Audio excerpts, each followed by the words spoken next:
Assalamualaikum warahmatullahi wabarakatuh. Saya Korea Novelia.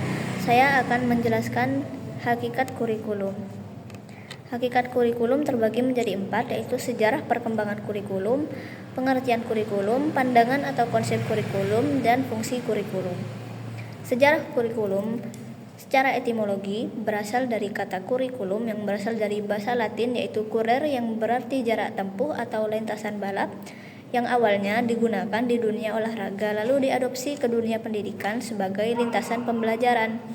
Dan di abad ke-17, kurikulum dipahami sebagai daftar mata pelajaran atau silabus.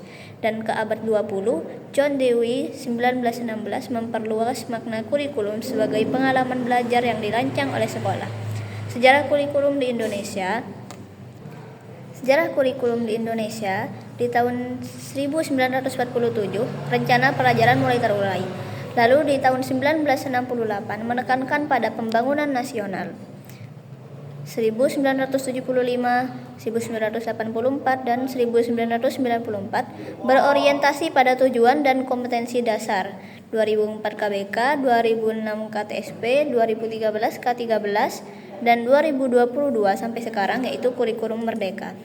Pengertian kurikulum menurut Undang-Undang Nomor 20 Tahun 2003 tentang Sisdiknas Pasal 1 Ayat 19, kurikulum adalah seperangkat rencana dan pengaturan mengenai tujuan, isi, dan bahan pelajaran serta cara yang digunakan sebagai pedoman penyelenggaraan kegiatan pembelajaran. Pandangan atau konsep kurikulum yaitu kurikulum sebagai produk yang berisi dokumen, rencana tertulis, atau daftar mata pelajaran. Contohnya yaitu silabus dan RPP. Lalu fungsi kurikulum yang pertama adalah fungsi filosofis, menjadi pedoman arah pendidikan sesuai falsafah bangsa. Yang kedua yaitu fungsi sosial, menyiapkan peserta didik menjadi anggota masyarakat yang produktif. Lalu yang ketiga fungsi psikologis, yaitu mengembangkan potensi minat dan bakat peserta didik. Lalu yang keempat yaitu fungsi pedagogis, yang menjadi pedoman guru dalam merancang pembelajaran.